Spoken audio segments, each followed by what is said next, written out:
Hey guys, welcome back to another video. As always, guys, for this press conference, reaction, I will have enhanced audio on this video and also the questions from all the reporters on the screen. So you're going to be able to read all the questions, understand all the questions, and then understand what coach is saying back. With that being said, though, let's go ahead and get right into it. Keep in mind, I will stop this video periodically and give my thoughts and opinions on what is being said, kind of give my opinions on things going on. So if you want to watch this in entirely, it will probably be posted to the Cincinnati Bengals YouTube channel. It's also posted on the website, and it's also posted on the Twitter. So just a little side note right there. Let's go ahead and listen up.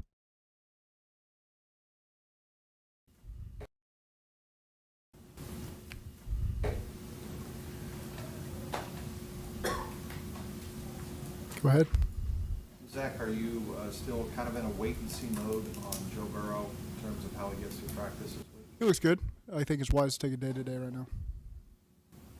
Do you expect him to go full today? That's the expectation. How big is that kind of always been the plan for this first Wednesday? You would like him to go full, kind of let him take as much time as he needs until he needs. Yeah, just daily feedback, and again, that's what we did on Monday. So we'll just keep doing it day to day here. When you guys talk to him, after every practice, say, hey, how you feeling? I talk to him every day. Say what? I talk to him every day. So, I mean, do you go in and having getting those updates from him and how he's feeling? I mean, how is that going to maybe? Do you ever get tempted to push him ahead of schedule and say, hey, come in, or how's that? We talk way more about Cleveland than we talk about any of this. I think it's on y'all's minds, but for us, it's focusing on the game plan, and those are 99.9% of our conversations. Which makes perfect sense. Because at the end of the day, I don't say that injuries are not important, because injuries are very important, right? But at the end of the day, there's only so much you can really cover with injuries, right? It's like, okay, listen, at the end of the day, how are you feeling? I'm feeling good. I'm feeling bad. I'm feeling, this, that, third. That's pretty much a whole entire conversation. Because as a coach, especially Taylor here, he's not going to press him on any more than just that. It's just, how is he feeling? I'm feeling good. Okay, so now that you're feeling good, let's talk about what's going to happen this upcoming week. Let's talk about what we're going to do. Because at the end of the day, again, you're wasting time by homing in on an injury that really, at the end of the day, you can't do anything about. Coach Taylor cannot make Joe Burrow recover any faster. He cannot make Joe Burrow's body recover any faster. So if he did decide to keep asking about it, then it would be just pointless. It would be going in circles. How are you feeling? Good. So how's your calf feeling? Good. Okay, so do you feel you can put pressure? Yeah. It would just be going in circles, especially if you're talking every day about it. Zach, I think, when a lot of people on the outside at least talk about Cleveland's Myles Garrett and how you somehow slow down a guy like that, I'm sure you're aware of that as well, obviously. For you guys, how do you combat that? Because he's obviously been a game record in so many games against you guys. He's a great player. He's an all-pro player. He's a player of the year candidate. They have a lot of great players on their defense, and Jim Schwartz has done a great job everywhere he's been, Super Bowl winning coordinator. So yes, Myles Garrett's a great player you got to pay attention to, but they got a lot of guys, that all fit a similar mold where they're high impact players. They've really got 11 plus on defense that fit that criteria, and so it's a challenge for any offense that goes against them. What stands out about Jim Schwartz' defense? They're attacking. I mean, they're true to who they are, but usually they let their front get after the quarterback, and they do a great job playing to their strengths. How much can the improvements you made on the line even change? What a Wednesday, Thursday looks like as you guys come up with a plan for Cleveland. As you play for Cleveland, how different is it now that you have the best line you have? Yeah, I mean, it helps. Any time that you've got players you believe in, it helps when it comes to scheme. So you want to put your players in the best position they can be. At the same time, you're attacking a defense that can change from week to week. So there's a balance there that comes into play just as we go through the game planning prep portion of the week. I will say, as to allude to Coach's point here, their defensive line does scare me the most, okay? And I know I've gotten many comments, 1,000 comments from Browns fans saying, we're going to sack Burrow 20 times in this game and absolutely rip his leg off. I don't think that's going to happen, okay? I think that's a little bit, overdoing it. But I will definitely say you got to respect it. As Coach said, they got Myles Garrett. They also got Jeremiah. They also got, what's his name? Zarius Smith. and then they also picked up Shelby Harris, right? They picked up a lot of guys. This is not a bad defensive line. It's a really great, probably one of the best in the league. And then, yes, Jim Schwartz is an amazing defensive coordinator. So it's one of those situations where, going into this game, we're going to see different blitz packages, most likely from the Browns here, that we might not see the rest of the season from other teams. That's how good Jim Schwartz actually is. But again, it will come down to, we picked up a new left tackle who, again, is one of the best in the league. We picked Jonah Williams is now right tackle. That should be a solid player to, go there. But again, he's going to go against Myles Garrett a lot in this game. So it's going to really be a battle test. And this is what the AFC North is, right? The AFC North is about being battle tested. As Coach said before, and many people, myself included, if you can win the AFC North, you can win the Super Bowl, because that's how tough this division truly is. How excited do you see Orlando Brown in this matchup against your defensive ends? This is kind of what you brought in for these matches. Sure. Yep. I mean, it's to play in big games and to compete and play at a high level for us. That's what he's done every step of the way. I know in 2020, I don't know if that was his first game with the Chiefs. That would have been the first he played. Myles Garrett then. Obviously had done it in Baltimore, but I'm not sure if that was his first game with the Chiefs or not. Maybe it was. Maybe it was his first game with the Chiefs and first game with us. So, but he's attentive. He's locked in. He's doing all the right things for us. So I'm excited to watch him and the offensive line play. Now that you mentioned that, is having any familiarity with your divisional opponents that you're going to see play into if you want to sign a guy like that and having those kind of reps against edge rusher? It doesn't hurt. That's not what factors into decisions bringing guys in, whether or not they play in the division. I think that's just a bonus. What about the overall health elsewhere? Any updates on any guys that have been nursing some injuries? No, I think everybody Osai is still day to day, but everybody else is in a really good spot. You go into a game with Joe and say, run less, don't run, or do you just have to let him go? You got to let him go. Once you play in a game, the game's there, and you just got to go play the game. Joe has plenty of experience getting ready season quick. Mm-hmm. How much confidence does that instill in you based on what you've seen him do before?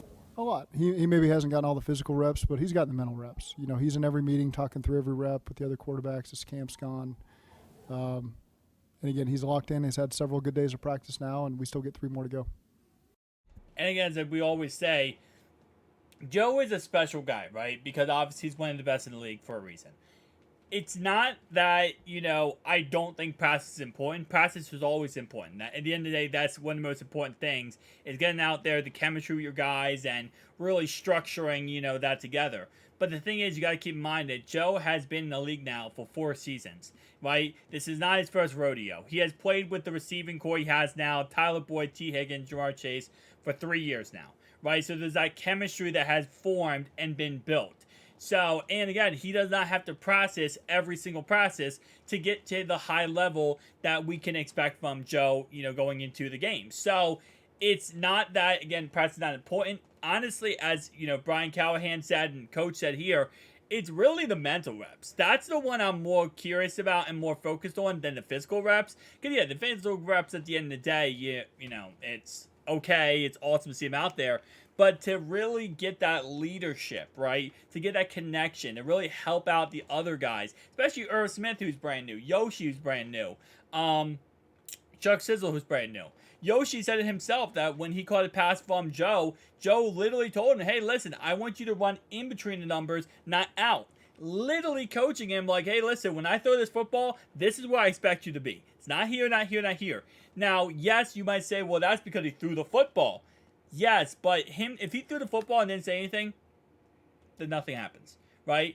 But I'm guaranteeing Yoshi probably did the same concept with Trevor Siemian or Jake Browning, and Joe probably came up and said the same thing, like, hey, man, this is what I want you to see, when you do that. I don't want you to go here. I don't want you to go this. I want you to do this. It's making everyone better. Last year, kind of the way defenses were playing, it forced you to do a lot of the longer drives. Has it been a goal for this year to see more explosiveness, kind of like you had in 21? I think that's just the overall structure we happen to see from our schedule. It's a little more of the league right now has taken shape that way. And maybe that's because of the explosiveness of offenses. Who knows? And so, again, we're just trying to be smart with how we approach things. we'd love to score quickly, but you don't want to be forcing it all the time because that puts you in some tough situations. And so when we need to be patient, we'll be patient. How different is an opener as far as play caller, even as a head coach, looking at nobody really has anything on tape. Schwartz doesn't have anything on tape with Cleveland. How much of the opener is a feel as opposed to maybe the rest of the schedule? There's certainly an adjustment period that takes place over the first game, and that's why you need to be disciplined and take care of the football and get the football away from the other team to give yourself those advantages. But there's things we plan for. Obviously, we've been game planning for a long time for this team.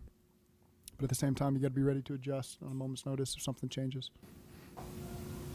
Lou was talking about speed on his defense, and Joey has come up with some analytics that rate his defense the fastest they've been in 5 years. Can you also apply that to the entire roster? This is the fastest roster you've had in 5 years? Yeah, I think that's how Lou may have interpreted it one way, but what Joey was saying was it was the fastest team we've had in 5 years. Now, maybe that does equal fastest defense in 5 years, but Lou had very selective hearing in that team meeting.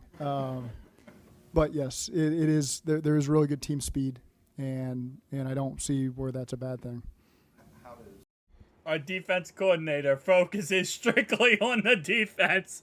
I love Lou so freaking much. This man's just like, hey, so we have really great speed on the roster. Lou's head. Yes, defense. Defense is great. Defense is great. This is probably, honestly, the most athletic roster we've had in a very long time, overall-wise. And again, to Coach's point here. Does Joey come up with those analytics? I'm just curious. He looks at the high speeds over the course of training camp and the offseason. So, with the GPS data we have that really Garrett Swanson's in charge of, we look at the player load every practice, and that's acceleration, deceleration, yards covered, high speeds. And so there's a lot of things that factor into that, time on the field. And then also the high speeds is where Joey factors into the overall team speed. You can compare that to years past on who's hit the highest. I think we've got 2 or 3 guys over 22 miles an hour and a lot of right there at the high 21 point. So we feel really good about where the team speed's at. When you're doing those analytics, there's speed. I'm not doing any of the analytics, I can promise you that. Well, when they're being done for you, there's speed and then there's functional football speed. Yeah. How do you gauge, okay, they can get in and out of cuts faster, they can change direction? I mean, that's the functional football stuff. How do you gauge that when you're doing those type of? Oh, you're right. There can be both. Also, a lot of the names that are at top of that speed list are really good players for us, so they're able to play to a real football speed. But you're right. There's plenty of guys out there in the world that are fast, but doesn't necessarily translate to playing fast on the field. But again, I think it's a good starting point to have a fast guy and then help him play football from there. And we've got a lot of good players. It has. Yeah, it has for us. Yep.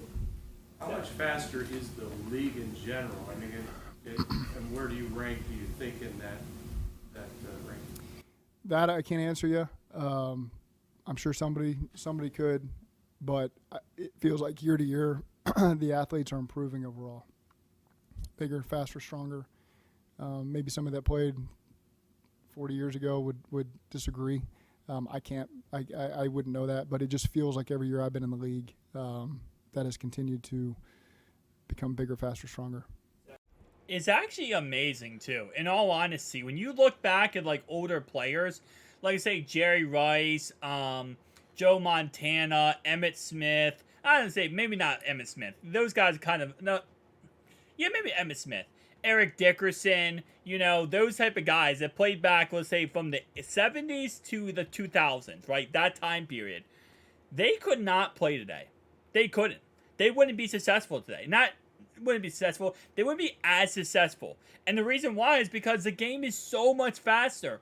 Players are so much not only more athletically gifted, but they have such more of a training process, rehab process. They're working on their body so much better than, again, back in the day. And that's not, a shot at back in the day. But let's be honest, back in the day, it used to be you got done football, then you went and you got either a second job or you maybe went out drinking. It was a whole bunch of stuff, right? Players did not take care of the body like they do nowadays back in the day. It just wasn't a thing. The NFL wasn't that big. So players, again, nowadays, they're so much faster. That's why, like, when these guys come out of college and you watch college football, right, and you see this guy, oh, he's blazing fast. He's one of the fastest in the country. He comes to the NFL, he's nothing. He's not fast at all. He's pretty much, you know, like, okay, yeah, he's fast, but he can't do anything because everyone's fast. Everyone's at that level. That's almost impossible to stop. I know we never asked you about you. It's each other players and whatever else is going on. But for you personally, if you can evaluate this, how do you feel like you've grown as a play caller now that you've been so far into this? I think you have to file every experience you've had away. How you play teams, how you adjust in game. I think those are all things me personally I've had to learn from as you go through however many years of doing it. That's also the benefit of having the same staff over and over for years because we've all been through those experiences. And so I like to think I'm quick to share with them why I made a decision, why I did what I did. Here's something I'm thinking, so you guys are all aware of how I'm thinking and how I want to approach it differently. So those are all things that we talk about. And, you know, every 17 games that passes during the regular season, you feel like you learn so much about how to handle certain situations. There was a clip I showed Burrow today from our Philly game in 2020 where I said, look at how stupid this is. And we're not doing that anymore. How much does that I will say overall wise, that's another huge factor, as coaches said, is the fact that we were able to keep Lou, keep Brian Callahan, right? Keep Dan Pitcher. And at the end of the day, you might look at it in the fact of just like, okay, well, you know, these guys know our system. It works out pretty well that way. But it's also about getting someone new and training them, teaching them, right? Teaching them what we like, what we don't like. And again, the culture aspect, but also, again, the players learning new system too. Like, there's so many factors in hiring a new coach or GM. And you look at the Cardinals, for example, they lost out on Lou because they didn't choose Lou. They chose Gannon. Gannon looks like a complete dumpster fire, right? He looks absolutely awful. Neil Hackett going to the Broncos. So it's also that, you know, over time, you just grow that chemistry with the coaches where it's even more than just a great defense coordinator, great offense coordinator. Sometimes it's also the chemistry between the coaches that they feel confident to speak up, to talk to one another, to get their opinion out there, to feel like, you know, wanted, right? Stuff like that. So experience help when you've had some slower starts the past couple of years? You've been great at the end of the year. How much do you rely on that experience to make sure that you guys get off to a better start this time around? I mean, I think we're just confident in what we're doing. We've had great practice reps, and this team's in a really good position right now. Would you say that the game slowed down for you? I know in a couple of years ago you were saying that certain situations in a game it speeds up. Mm-hmm. Do you think overall the way you call the game it slowed down to a tempo where you feel more comfortable? I think it's just easier to predict the situations that may arise. There's a lot of unpredictable situations. I can watch football now differently, whether it's college or pro, and you put yourself in that, okay, what would I do here? Because I've maybe been in more of those experiences, and so I've got a chance to learn from those. And so I enjoy watching games that way at this point because it's all just helpful ways to gain experience when you have to think through some things that maybe haven't happened to us in training camp. So again, there's a lot you can factor into that thing. I know it's still a work in progress. You know, you're always striving for perfection. There's always things you can do better. But I've enjoyed the process over the last 4 years of trying to improve. Is there any importance at all potentially on creating more possessions than they'll have last year? Is that the point of this? Creating more possessions? Just taking the ball away more? No, just in general, just having the ball more, just more possessions in general. I mean, that would require more no huddle. You know, that'd be really the only way to do that differently than what we're doing now.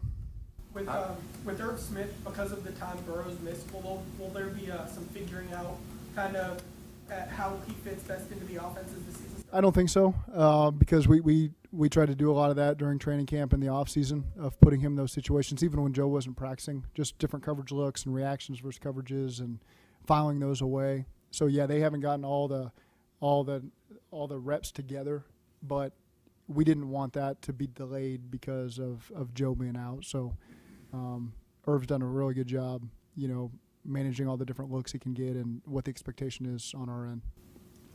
How did Joe react when you brought up that 2020 questionable? He laughed. He laughed. We've come a long ways.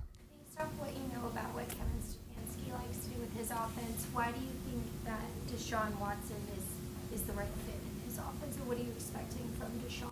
I mean, Deshaun's been one of the top quarterbacks in this game for a long time and can fit in any system. And they've got a great coaching staff. A lot of those guys I know personally, worked with, worked under, coached, played under, have known for a long time. And there's no egos there, So I don't want them to do what's best for their team, but I'm sure that's what they'll end up doing. You had a lot of success here, but one thing you haven't done yet is win in Cleveland. Is that something you think about? Is that something that eats at you at all? No, I never think about that ever. No, it's been there's been some tough games up there.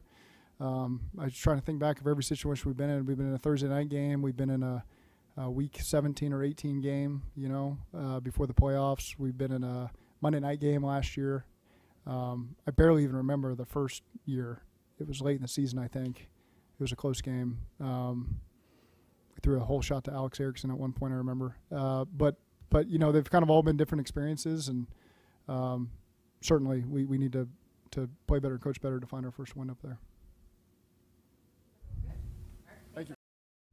No, it's crazy. We have not won in Cleveland since 2017. We've won one time against them since 2019. So, yeah, no, this year has to be different. This has to be, a new team, a new year. And again, like I said before in past videos, I think this is the best way to start off this year is playing and beating Cleveland. That's going to set a principle, set a tone for this upcoming season. And I'm excited to see how it ends up going. I'm really excited. Again, I will be live on Sunday for this game. I will be also live tomorrow night for the primetime game between the Chiefs and the Lions. I will be live for every single primetime game this year, plus every single Bengals game this year. So it's going to get crazy, guys. Thanks so much for watching. I'll see you guys in the next one. Peace.